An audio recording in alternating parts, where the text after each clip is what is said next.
Hello everyone, my name is Jeff Rolka. Thank you for checking out my video.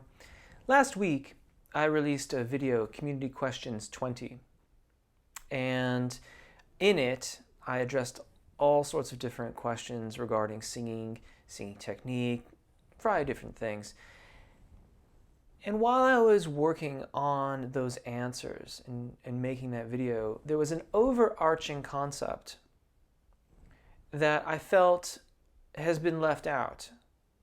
And I thought that it was so fundamental to our vocal technique, whether we're new to vocal technique or we are experienced, advanced teachers, singers, performers who've had years, decades even of practice under our belts, that we are attuned to it without necessarily articulating it. And when I find those things, I feel like it's really important to bring it to our attention because they serve as bellwethers for our technique writ large. Specifically, this relates to not just singing music and things like that, but also the fundamentals of our practice on my channel. And for that matter, on most vocal channels where you find lots of scales and patterns and exercises and things and stuff like that, you'll have all these different things happening.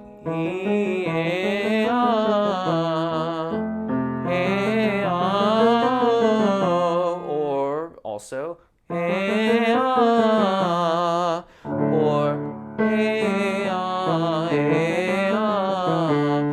you get the idea. There's all these patterns and all these different things. But I don't think I have once mentioned that one of the things to listen for when you're doing any of these patterns are the interchanges between the vowels and the changes of direction. So for example, let's take a 5-note scale, and I'll show you here on the piano.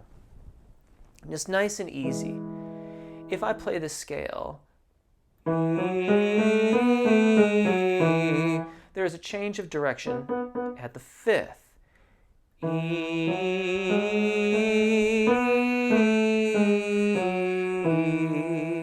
And at that moment, if we listen carefully, we can hear if there are any inconsistencies or inadequacies in our technique. For example, a very common habit around changes of direction, particularly when it goes from ascending to descending, is that we as vocalists tend to disengage our engagement. We stop supporting. And what will happen is this.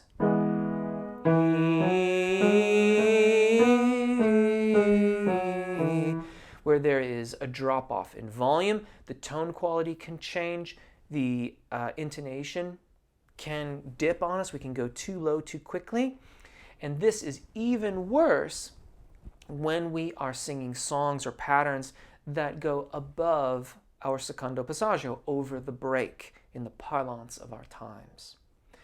That is an indicator to us in our vocal practice that some combination of vowel or application of appoggio of our breath management system needs to be looked at in order for our technique to get a little bit better. This is doubly true when we have changes of vowels. So if I take that same pattern,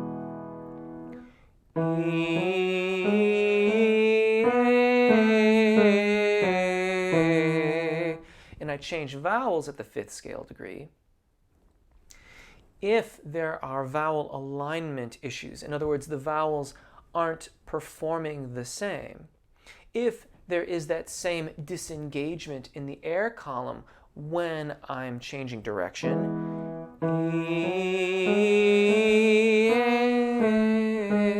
those problems tend to get even worse for us. And so again, we look at our engagement and how we are maintaining it through these changes of direction.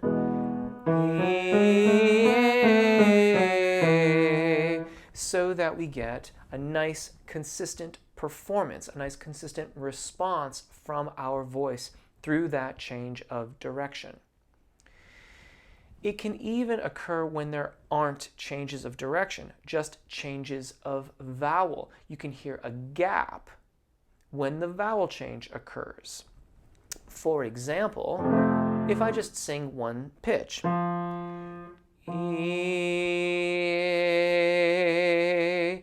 if I have good legato technique, the changeover will be minimal, but will change from one vowel to the next, and there will be no disconnect. If you hear a disconnect,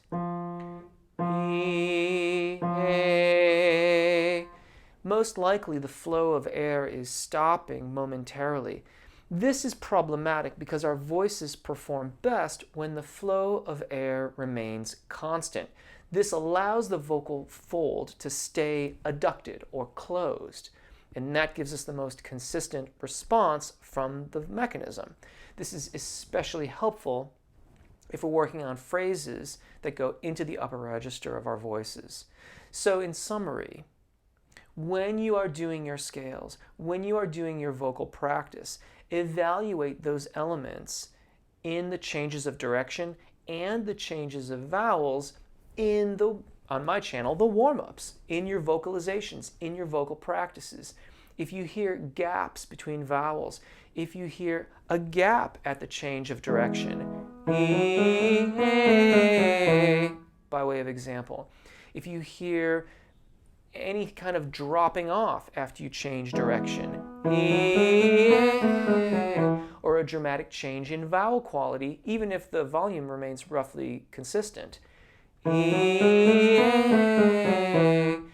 all of those things are indicators that vowel alignment or apagio breath management or some application of it isn't working as best it could in the vocalization, and this will directly impact our performance in our songs. Address it in the vocalization, bring it to your repertoire, and watch as the quality and consistency of your voice gets better and better and better, and hopefully the process of performing and preparing your repertoire gets even more fun. That is, of course, the whole point of this, is to facilitate and enable your artistic disposition in the use of your voice. I hope that this helps. Please drop your questions or comments into the comment section. I'd like to hear what you have to say about this. Thank you so much for watching. My name is Jeff. Take really good care of your voices. Enjoy singing, and hopefully we'll see you again. Bye.